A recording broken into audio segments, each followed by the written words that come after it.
வண்டி வந்துச்சா லைவ் எடுத்துக்கிறீங்களா? Thank you.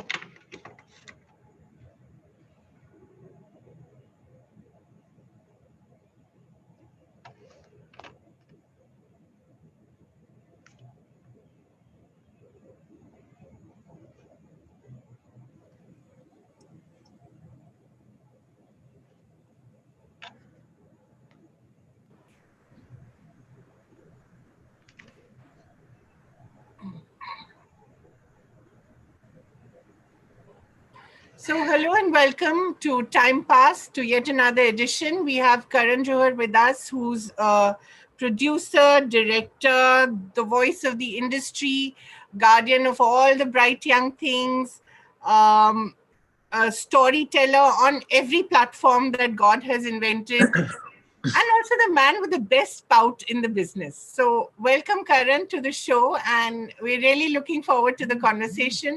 How have you been, and how has the lockdown been treating you? Apart from what you're doing to your children, you've made I made them little performers. I don't think they know what's happening, Kaveree. I don't think they know what's hit them entirely. I think at the end of the day, they're just having fun. They're not sure that people are even watching them. I don't think they've comprehended that I'm actually doing this for my own entertainment more than theirs. And I love the way that you ask some rapid fire questions. Who's your favorite playmate? I mean, well, I don't know what else to do. I can't shoot a film, so I'm shooting them. I can't host a talk show, so they've become my only guests. So, I mean, I think I'm servicing myself much more than their need for entertainment. But I have to say that they're really wonderful performers. So I see Student of the Year 2040 will possibly start. Kaveree, I will get trolled for nepotism, so let's not go there. Let's not go there. My own children, I just feel afraid if ever they want to walk into the world of entertainment and I have to be that stepping stone. I'm just afraid what will happen to me then. We'll have Kangana Ranaut 20 years later still accusing you of being the head priest of nepotism in Bollywood. Well, let's not go there either. But really, Karan, what I wanted to focus on today was the ability that you have to capture the zeitgeist, and to tell the story of the moment, whether it was with your first film or whether it was with Dil Hai Mushkil, where you had that man-child who refuses to give up and who refuses to understand the idea of consent. You've always managed to sort of capture the mood of the moment. How has that been? Is it that you're just a really good storyteller, or you also keep your ears and eyes open? I think, Kaveree, I've always been a storyteller more by observation than by research or by reading or watching other material. It's always been a result of me being very, very close to the environment that surrounds me. Now, that sometimes filmmakers, and I'm not generalizing at all, but I think that sometimes filmmakers or other people in the entertainment industry tend to be very insular. They tend to start feeling like they've reached a certain position where they can alienate others from their inner circle or their immediate environment. Now, that's something I've never done. I've always engulfed my world with young voices, with people who are contemporary, people whose minds are alert, active, who have opinions. I love opinions. Sometimes people get very afraid of opinions, but I just envelop them and I embrace them, and I like to listen to people all the time, be it criticism, be it points of view. So when you are tuned to your immediate environment, you actually find out what's really going on in the matters of the heart, in the matters of relationships, in the matters of dramas and storytelling. It's like, I just think there are stories all around us. I've always been very fascinated by human beings in general. And I think that I draw a lot from the people that I meet, the people that I surround myself with. And many characters in my film are actually prototypes of people that either I have met, encountered, or I've observed at a distance. They may be exaggerated because that's what my cinema is. It's an exaggeration of reality. The environment. I remember reading your review of Edil, and you kept writing about, and I still remember because I laughed copiously and loudly because you kept going on about how there's so many rich people and everything is so rich in the film. First world problems. First world problems. But I also believe कि problems तो problems होते हैं. दिल सबका टूटता है. चाहे वो अमीर इंसान का हो या जिसके पास ज्यादा कुछ नहीं हो. Dil to dil hota hai. It's a fragile part of our emotional ecosystem. So of course, when I was told by many people, "Yaar, why didn't you make the film more relatable? Why didn't you make this about a person who wasn't so entitled and privileged? It would have seemed so much more connected." I drew that feedback and I thought about it and I said, yes, I don't know why I did what I did, because whatever I do, I never second guess my instinct. But now when I look back, I'm like, yeah, maybe the film would have connected much more if I didn't make my protagonist such an entitled individual. He came across like a kid who was screaming for a toy, whereas he should have been an ashik, madly in love, just wanting and yearning for love. So I think I messed up by giving that film too much of a first world environment. When I look back, I'm like, yeah, maybe the film would have connected much more if it was more connective. It wasn't. It just seemed a bit alien to some, though the story is universal, because we all chase love. And sometimes you chase it much more than you should. And many a time, men do not understand the concept of platonic friendships. You know, they think, and in fact, there's a line where Anushka tells Ranbir, she says, "Tum mere sabse mere, you're my best friend, you're my everything, you're my life. Bas tum mere aashik nahi ho." Right. You know, and he says, "Kyun nahi hu main tumhara aashik?" You know, and she says, "But aashiki ne mujhe sirf tabahi di hai. Tum tabah hona chahte ho?" He says, "Haan, main tabah hona chahta hu." And it was like, it was such an impractical and such a lack of pragmatic approach to what he had. Like, he came across like a fusspot almost. But men are big fusspots, and you have to know that, you know. They don't, and it's about time that women make them understand that they should take no for an answer. Right. But I've also read somewhere that some part of him was also you. A big part of him was me. I've been through this whole Ek Tarfa situation for very many years. So for very many reasons, that film, I will always feel, is very, very, very personal to me. Because Ranbir projected me in many ways. There are scenes that have happened in my life. There are moments that I have actually been through. There is pain I have felt. And I felt when I wrote that story in all of 9 days, I just knew that narrative because I knew the character. I knew what it's like. And I remember that time feeling that I have a lot of power in this one-sided love. Because it's that love that no one can take away from me. It empowers me. It helps me grow. It strengthens me. It doesn't weaken me. We all sometimes feel that heartbreak weakens us. It actually strengthens us in many ways. And that's why I came up with that line that, you know, that one-sided love is the most, it's the best form of love, because it's yours and yours alone, and no one can grab it away from you. And I believe that when I wrote and directed that film, I went through a cathartic journey, and I even got over that love only because I could tell the story. So but it'll always be my most special film because it's my most personal film. Even Kank is quite personal, isn't it, in the sense that you saw a lot of things that you believed in sort of coming crashing down around you. So and again, it was actually quite an intimate film, but it's just that the stars made it so big. I tend to mess up sometimes by external factors, Kaveree. When I look back, I feel my intent is always in the right place. My execution sometimes is faulty. And that's always because I'm such a big cinema guy. You know, I'm such a cinema person that I tend to think very larger than life, when sometimes some stories don't warrant that. They actually don't dictate a very large environment or large set piece songs or large set pieces in general. Kabhi Alvida Na Kehna was always a very intimate story of two married couples and the interrelationships between them. It didn't need Where's the Party Tonight and Rock and Roll Soniye and those massive sets and those big songs. Yeah, but they're so iconic, no? It's all great. Of course they are. But when I look back, I'm like, that again, like I said about Air, I made it seem alien to many. Similarly, I made a story of deep-rooted infidelity. Things that I believe very strongly in can surround us on a daily basis. I made it look a little unapproachable.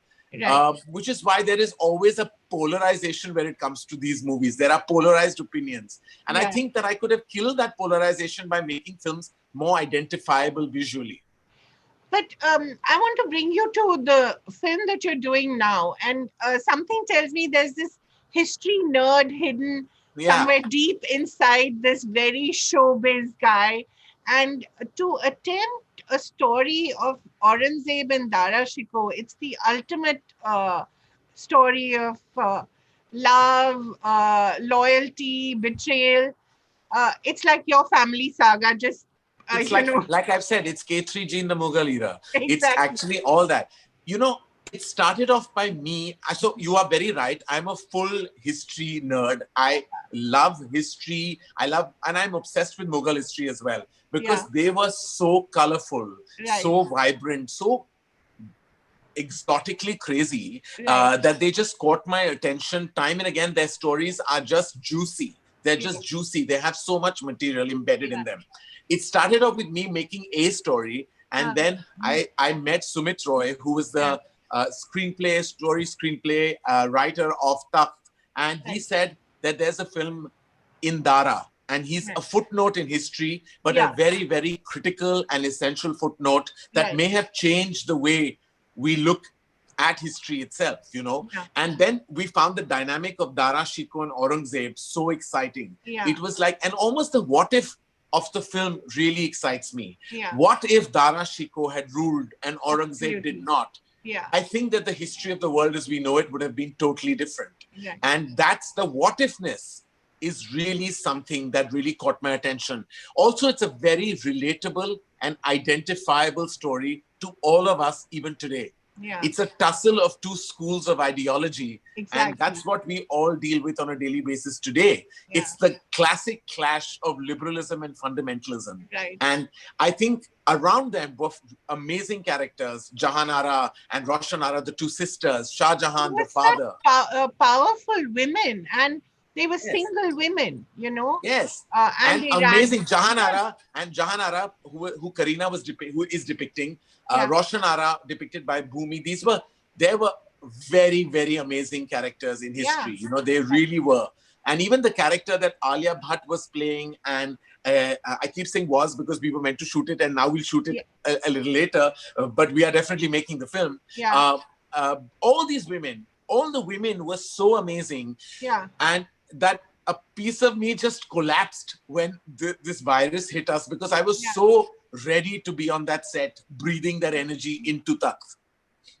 And it's also a very political film, Karan, and Yes. you know, you have always had issues with, you know, say My Name is Khan, for instance. Uh, People will not let you be, whether you make a film about a good Muslim or a bad Muslim, as in a way Dara Shikoh and Aurangzeb are being portrayed currently. When you know, when you look at some of the revisionism that's going on, you see these people being portrayed as the typical good Muslim and the typical bad Well, Muslim. I You actually see some I of that understand. happening, I understand. See, the thing is that I never wrote this story. History right? did, you Yeah, know, of and I'm course, certainly not giving you my point of view. I'm telling you as it was. right? Within that embedded, there is a very strong humanitarian message, which Yeah, I've always advocated and I live by.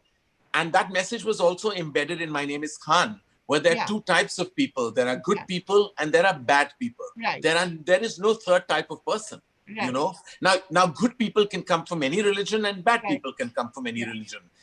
And even in Taf, there are no shades of black and white. There are lots of shades of gray, because I would never depict just Aurangzeb in a particular way. And hmm, not that I would humanize him, but I wouldn't dehumanize him either.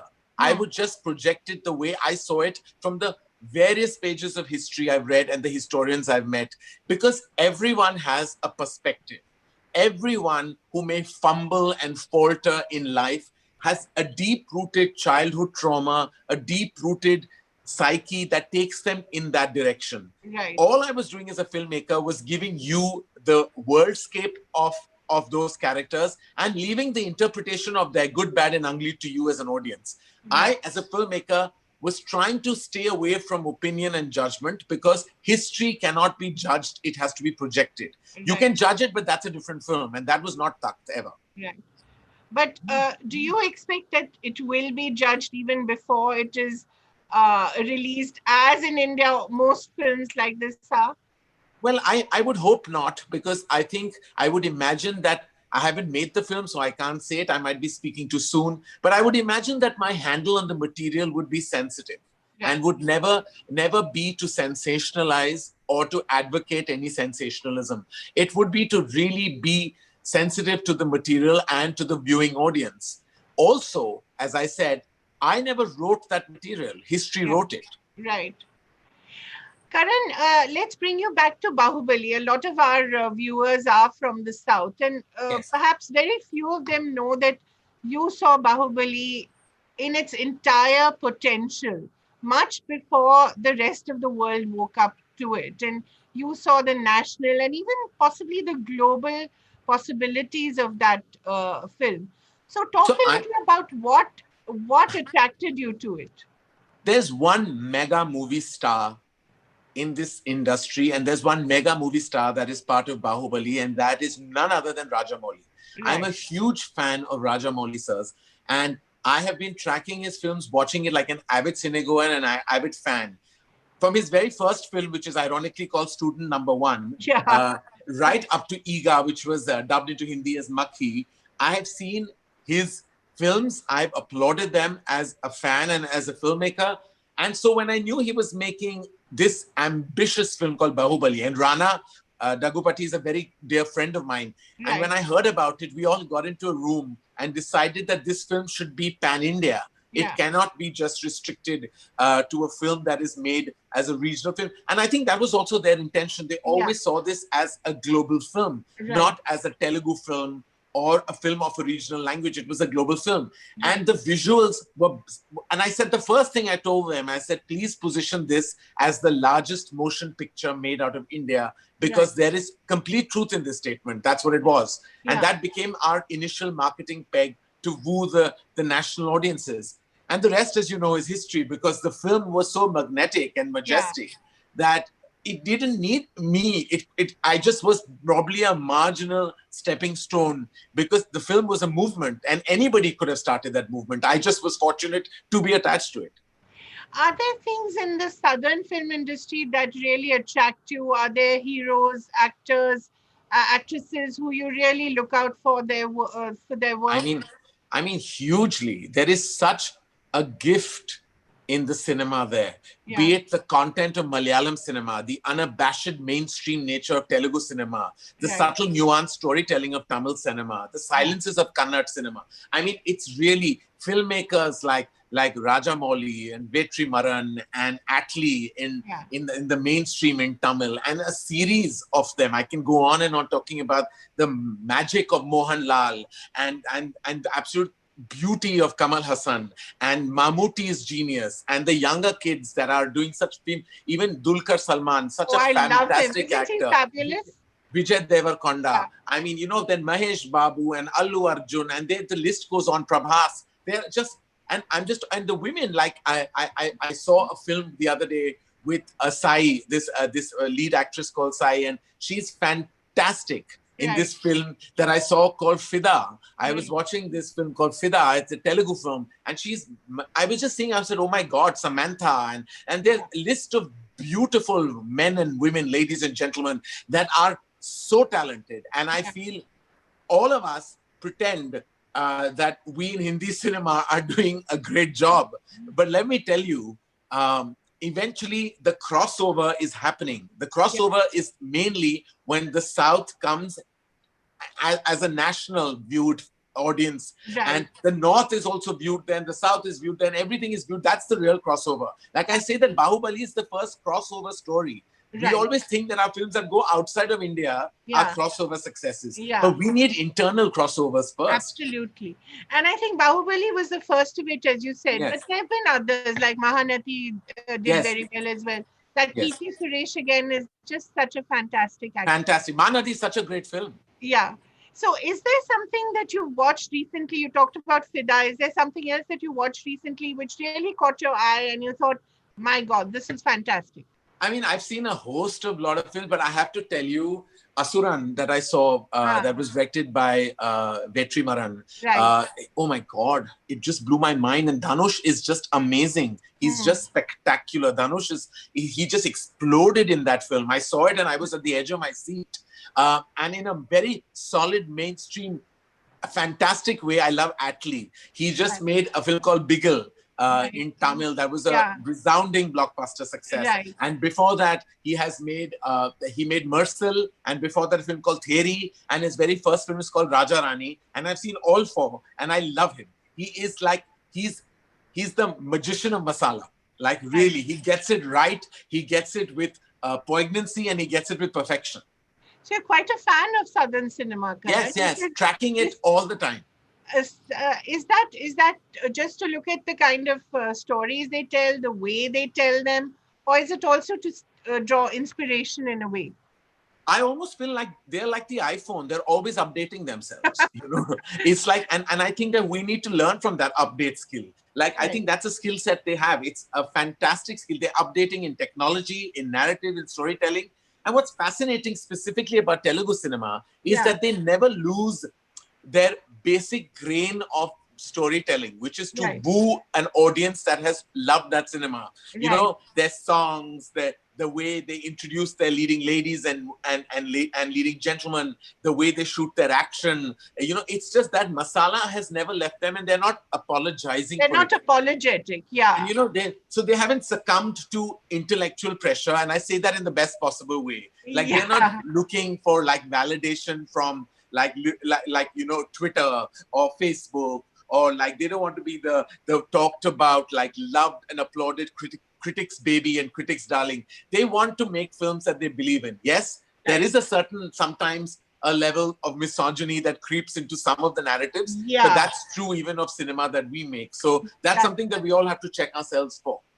You talked about this intellectual pressure and, you know, wanting to be the critics darling. So does that get you sometimes? Yeah. I'm obsessed with wanting acclaim across the board. Like, so I read every review, Kaveree. I read every review. And I laugh at some of the criticism. I get a little hurt at some of it.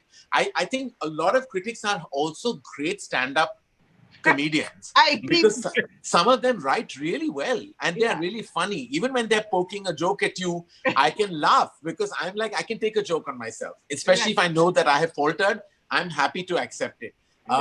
It's when some get downright nasty, and you know that the attack is personal because of a certain perception they have of you. I can see through that as well.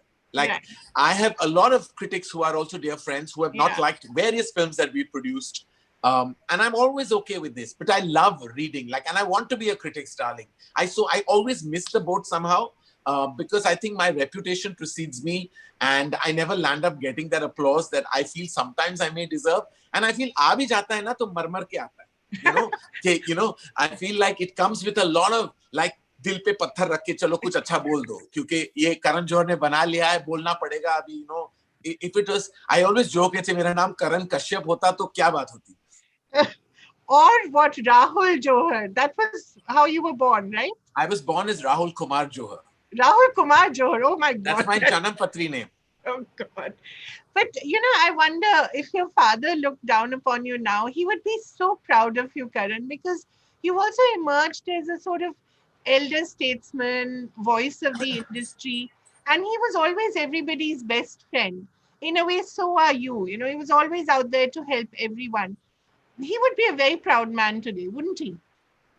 I hope so, Kaveree. I think about him nearly every day.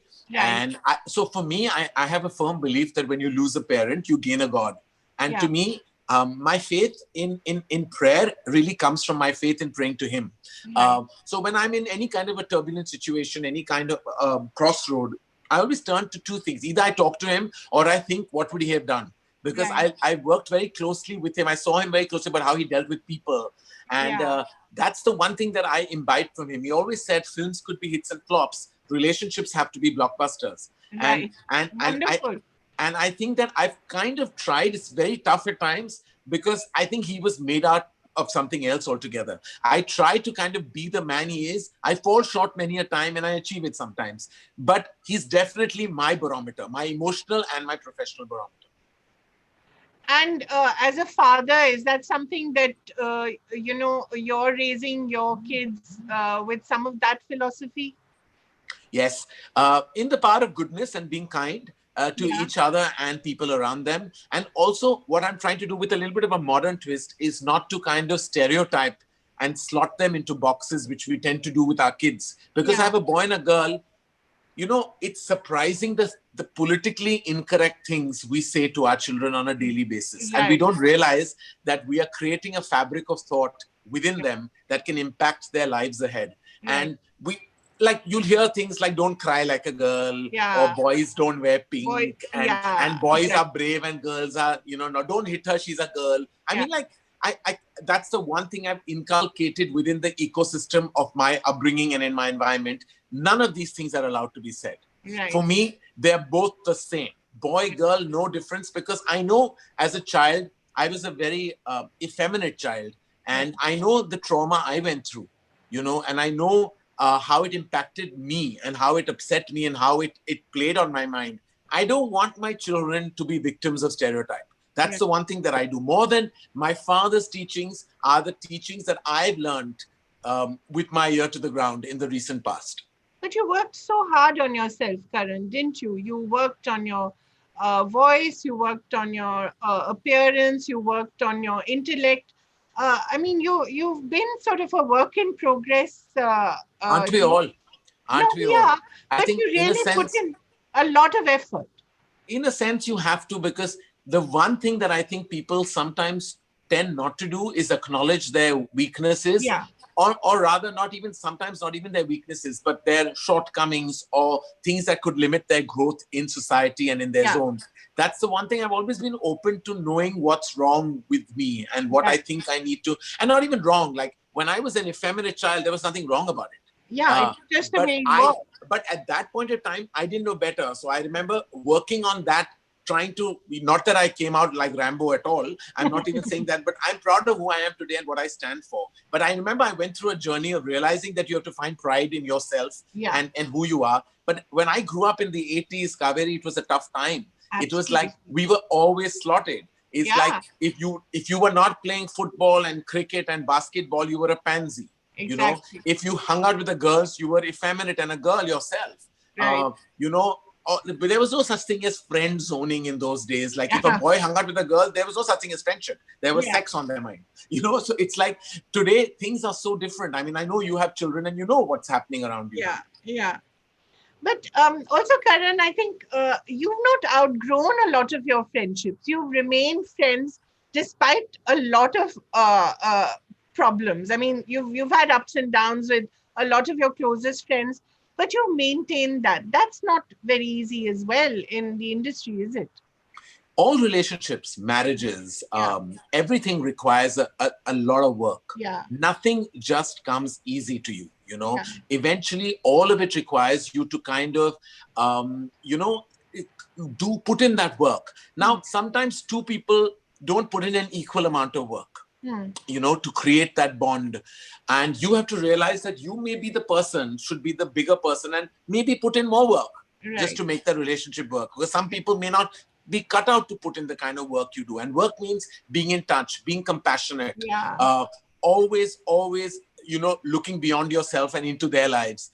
And sometimes people do it, but they do it to an extent. And there's always one person that needs to do much more than the other. And that's true of all relationships.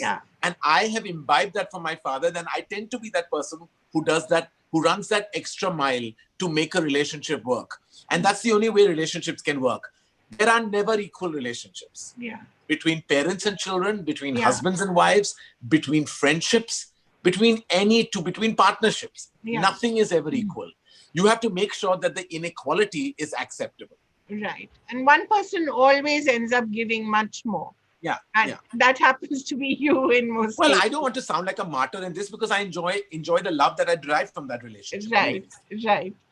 Karan, can I ask you, you know, when you look around at some of the new stars in the Mumbai film industry as well, do you sense that the era of the Khans as we've known it, you know, for 30 years, they've entertained us, amused us, you know, do you think it's coming to an end?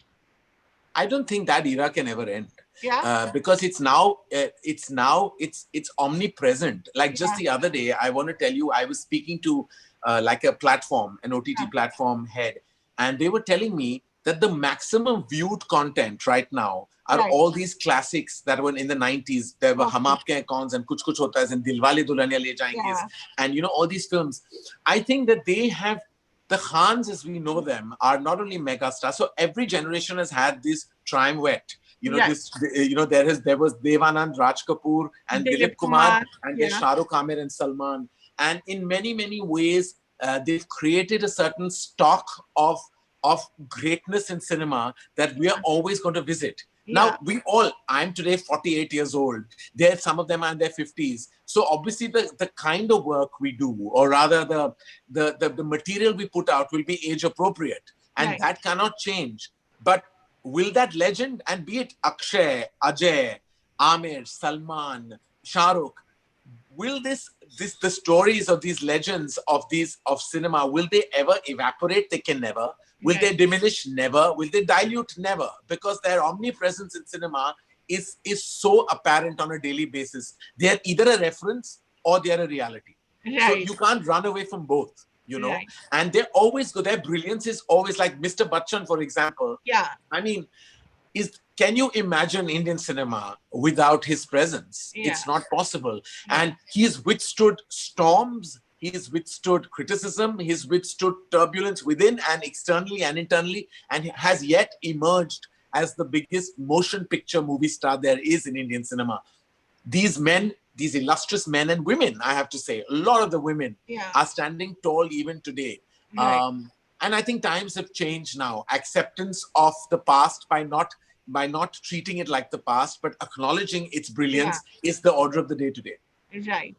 Among the younger ones, who do you look out for in terms of who are the ones that you would back? I mean, obviously Ranveer. Who are the people that you? They're doing some really solid work. Both. I mean, I find like the young generation is it's absolutely. What do I say? They're such relentless achievers and relentless givers to the medium. I've had the pleasure to direct Ranbir Kapoor. I was going to direct Ranveer Singh. I've launched like Sid, Varun, and Alia. And I'm now working with Ishan and Janvi and Ananya and all these. And I just see that there is a manicness to achieve and create moments in cinema that comes with a lot of work that they put in. When I directed, Shah Rukh a lot in the 90s, we came on set and created magic. A lot of it was just created. We didn't even know. Shah Rukh would give a suggestion and I would say, why not? Let's try it. And it becomes a moment later on in cinema. With these guys, they come with truckloads of work. And yet they leave that space to create magic. I find that quite charming in many, many ways. When I directed with Ranbir, when I did Ae Dil, and I have to tell you, we had a great way. We had a director-actor rapport. He would come and tell me right before the shot. He said, give me 1 or 2 words about what you want me to express in this moment or in this scene. Before every scene, he would come. And I would say, huge heartburn, heartache, pain to another level. He would say, okay. Or I would say envy, but silent envy. Or I would say false exuberance. Or I would say play Hindi film hero here. And that's how we directed. And he said, don't say anything else. Just give me 2 or 3 adjectives. We played this like a game, Kaveree, and it worked like magic. And I'd never had that experience directing someone like this, where he just said, give me these 2, 3 words. And I love that there was this give and take that we had. And I look forward to directing a lot of these younger actors, be it Ranveer Singh, Ranbir, Varun, Sid, Tiger, all of them, so many of the girls, Alia Bhatt, oh my God.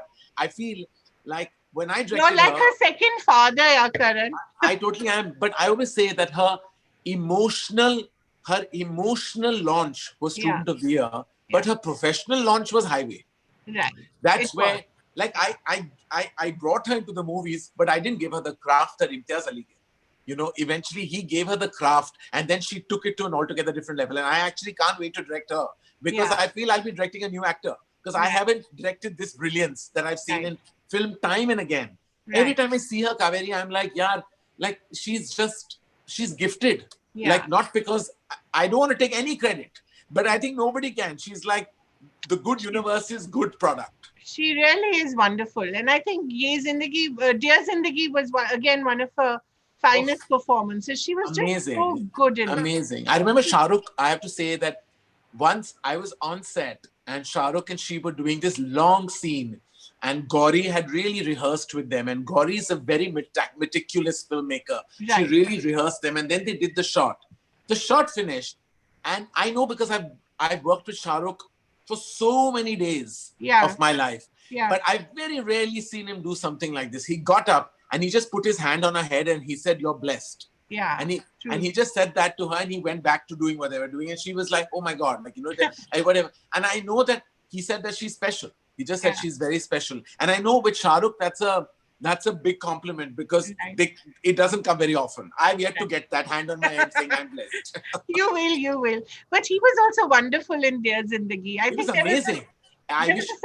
We all want a sexy therapist. Oh, like yeah, man. For sure. Karan, we have a lot of questions from our viewers and they're very excited to ask you. So I'm going to start by asking a few.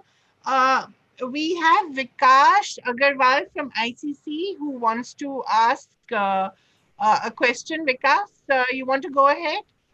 I think he's surely. Please. You want to ask a question? Hi, Vikash. Hi, Karan. How are you? Hope you're doing well. Very well. Thank you. Good to see you. Karan, good to hear you. I'll put my video on. Yeah. Hi, Vikash. I did a lot of message in it. Like I come from textile industry, right. A lot of challenges and hardship.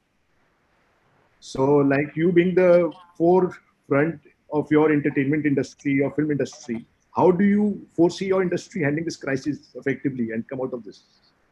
Well, Vikash, thank you. It's been an ongoing concern that we all have right now. And as you know that we pressed a pause button in all our lives. And I have a great, so I don't want to sound poetic and sound also ambiguous, but this is a crisis and we all have to deal with it. So I think we'll have to make two kinds of changes. One is internal, which is the content we make needs to be more contained. Content that doesn't make us spread our wings too wide, because there will be about a year before we can come back to our full-fledged force that we were running on before the crisis hit us. The other is external changes, which is to make sure that the SOPs that are kind of adhered to, which is like set protocol, making sure that everyone is kind of safe and protected, and therefore protecting the lives around us on set. So there will be massive internal and external changes that we will have to imbibe for us to kind of make sure we can survive this one more year. Because now is not the time of growth, it's the time of survival. Right. And we are very resilient and we will survive. Karan, but do you see any change that you will make in your filmmaking? Will you make it more intimate? For instance, the sets that you constructed for Takht in Bombay. Fortunately, with Takht, which are very dependent on also computer graphics, etc., a lot can be achieved, visually through technology. Right. Having said that, I'm not thinking that far right now because we have so many other situations at hand right now. But yes, there will have to be a regroup and a rethought of even the content itself. We'll have to kind of make sure that whatever we put out there is much more in a contained zone, as opposed to, so we'll have to tweak the writings of films and we'll have to tweak mindsets and tweak the way we look at our content, especially in the next year. But Karan, you've already experimented with streaming. And in fact, I think some of your finest work has been in Bombay Talkies and Lust Stories. Yeah. It was a very, I really enjoyed that episode the most. Yeah. But, and Ghost Stories. So in a way, you've already sort of adapted to that platform as well. You want to talk about how you did that? Well, initially Bombay Talkies was, of course, a theatrical experience. So that was not an OTT. Then there was, and Love Stories, we began as theatrical and it went into the Netflix zone. I actually enjoy that platform very much. And there's a lot of debate about theatrical versus OTT platforms. And I have to say that Yeah, both have very strong powers of their own, and nothing can grab them of their intrinsic powers. And I think one is actually helping each other. Now, Right. this is when we think about the time, this was before the pandemic hit us. Yeah. Someone asked me whether OTT platforms are a threat to theatrical experiences. Yeah. And I said, not at all. Now, OTT platforms are very writer heavy. They're a writer's medium. Right. And that empowerment of writers is actually helping the writers to create much better cinema as well. And so our content has improved in the last 2 years only because the writers have been empowered. And that's only happened because of the OTT empowerment that has happened. So one is helping the other. They are coexisting. Both solid platforms that are giving more verticals of even economies to the movie industry. Right now, there are some films that are going straight to digital. That's only because it's a logistic issue. Yeah. But eventually, the cinemas are going nowhere. They are the heartbeat of and locationally, emotionally, they are the place where we go and experience large-scale cinema. Right. Silver screen will always shine. It's going nowhere. So for all those people who are making all kinds of extreme statements about the death of cinema, there is no RIP happening of cinema. There's only progression and there is enhancement. It'll, of course, take a few months before that can happen. But let me tell you, there is never going to be the end of cinema. It cannot go anywhere. It's what we breathe on a daily basis. Similarly, OTT platforms are empowering writers and directors, solid actors. Each one is giving to the other. And I think there's a huge benefit. And eventually someone asked me whether I'm exaggerating when I say, and I say I'm not at all, that we are heading, and I kid you not, in a decade towards the resurgence of the golden period of Indian entertainment again. And it'll only be because we don't have one platform, now we have two. Right. Have you watched anything of late which has really excited you on OTT? Yes, I've seen lots. Of course, I saw Patal Lok, which I absolutely loved. Absolutely. Loved. I've seen a very like an indie show called Pushpavali, again, which I absolutely loved with Sumukhi Suresh and her team. Yeah. Great job. I think that Netflix has done, and a lot of the worldwide Netflix content that I've seen. There's a Japanese English show called Giri Haji, which I strongly recommend people watch. That's right. It's absolutely fantastic. And obviously, everyone has seen Fauda, all 3 seasons of Fauda. But I'm also enjoying, like the other day, I just started watching a show called Unorthodox, which is amazing again on Netflix. So the Netflix world market has opened up for me. And I'm enjoying watching, like I saw another show that I have to say is called Into the Night. It's again made, I think it's Belgian. It's a Belgian show, but they're speaking French and there's that. Yeah. But it's an amazing concept. Amazing. So I've seen a lot of this international content, be it Giri Haji, Into the Night, Fauda, Unorthodox. These are amazing, spectacular shows apart from what we're creating in India. Like I've binge watched Patal Lok and Pushpavali and I'm really excited. And I can't wait actually now for more and more content to keep coming out. We ourselves made a film called Guilty on Netflix that did really well. Yeah. It was Kiara's. Kiara seems to be synergized beautifully with Netflix. Love Stories and Guilty. And we have a host of powerful film. Guilty was a very powerful film. That was Dharmatic. That was Dharmatic's very first foray. We have an exclusive deal with Netflix, and that was our first foray into that deal. So, is there a lot more happening from on that front from Dharmatic? Yes, we have. I don't want to reveal details, but we have a host of exciting things coming up. With Dharmatic Netflix marriage is going to be a happy marriage. Great. Okay, so we have a few more questions. We have a lot more questions, but I'll keep it to a minimum. I'm sure you have to go and video your babies again. Yeah, my 2 actors are waiting for me. They're on standby. I'm sure. You're a father now, and in the Indian context, yours is an unconventional family. Do you feel the need to make movies that will be more inclusive and appeal to more unconventional families out there? Or do you think such a movie would tank in a closed-minded country? Interesting question. But already been answered by a film called Kapoor and Sons. Yes. So wonderful. An unconventional family film, directed and written beautifully by Shakun Batra with his writing team, Aisha Devitre, and it was unconventional. I mean, a protagonist was gay within the context of a traditional Indian family, and and they touched upon even success and failure, economic success and failure, sexuality, tussle with parents, the feeling of loss. So I think, yes, I believe all families have shades of dysfunctionality. And I think if you project it as a beautiful, happy family situation, it would not strike the right chord. So yes, I would like to tell that story, but I feel Shakun already has done and set the benchmark so beautifully, I may not be able to replicate or emulate that. And we can't get Fawad Khan back. What's your next question, Kaveree? Oh, we can't get Fawad Khan back. But seriously, Indian cinema is slowly getting past the dance and music era and moving into solid storytelling. You being such a fan of flamboyant cinema, can we expect to see a non-musical from you anytime soon? अरे नहीं यार, नहीं होता.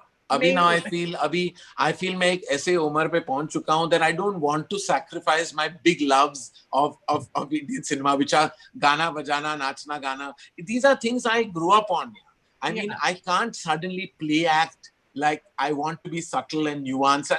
And I think I have other platforms I've done that with. When I told Bombay Talkies or Love Stories, I kind of played the field, so to say, by going against my own grain. But I feel like I would never be able to direct a feature film without music, without some element of hyperreal. Something to should be a little bit that strikes a chord that is me. Otherwise, there are enough and more fantastic filmmakers doing such beautiful, realistic cinema. Unko karne do. Se apna karne do. How have you been able to stay positive in this lockdown?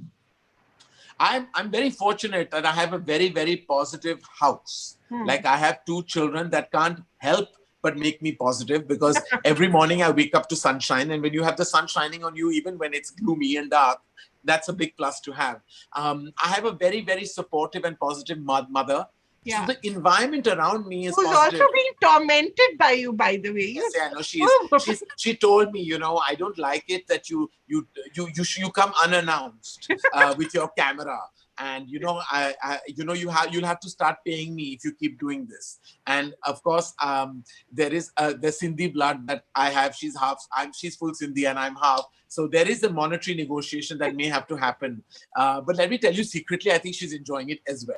Yeah. If you've noticed, she comes a little tayyar always because she knows the camera just might find its way on her. But I love the scene where your children are taking the bags and going to the airport. I think that's way too cute. And they've never been to an airport, Kaveree. They've never stepped foot into an airport. They don't know what a plane looks like. They've never been. They've just imagined these things from the books they've read. Wonderful. They want to go and meet Peppa Pig in London. That's their big desire. Wow. Do you read to them? Yes. Many times. What do you read? I mean, a lot of illustration books, that are there, because their focus and bandwidth is very limited. So when they're long passages, they get a bit lost. So a lot of the illustration books that are like one note books, one line books, it's amazing how many there are. I don't even remember all the names, but I try and read to them every other day. Okay. And I think this is quite a sad question, but I will ask, what has been the saddest moment of your life? Have you come to terms with it?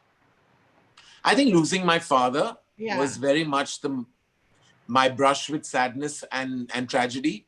And have I come to terms with it? Well, that's always a very tough question to ask someone who's lost a loved one, because I don't want to come to terms with it. Right. Coming to terms with it would mean ending that pain and that sadness. But that sadness is something I don't want it to end, because it also empowers me in ways. It gives me a certain kick on a daily basis. And there's a line in a Hindi song, ke rahi manwa dukh ki chinta kyun satati hai, dukh to apna sathi hai. Right. Sukh hai ek chhav dhalti, aati hai jati hai, dukh apna sathi hai. So I look at sadness sometimes as a very positive thing, because I feel that we always look at it with a vision of like, oh my God, so sad. But sometimes that sadness also strengthens us. I'm a firm believer of that thought. So Karan, you're a very emotional person. I mean, you're either very happy or you're very sad, or are you more sort of balanced and moderate? I'm a bit zen. I think I've realized that I've become a bit like, I've become much more calm in crisis, much more sorted in like a sea of turbulence. And but the sad thing is that I've also lost some celebration in me. Like there used to be times when there was a good thing that happened, I would really exuberate that enthusiasm. वो नहीं होता अभी. Like that kind of curbed my enthusiasm a little bit. That's Why the is one that? thing that I need to bring back. Have you become a little cynical? No, I've just become a little worried because I always feel like the next stop after celebration is some kind of disaster. It's some weird kind of order of things that happen. So I feel if I don't celebrate this, then maybe something terrible won't happen. Karan, we can talk to you all night, but I know you have lots of other things to do. Thank you so much. Thank you, Kaveree. Thank you. Such a pleasure to talk to you always. And it's always such a learning experience. Thank you, Kaveree. Lots of love to you. Stay safe. And my love to everyone at home. Thank you very much. See you. Bye-bye. Bye-bye. See you. Take care. Bye.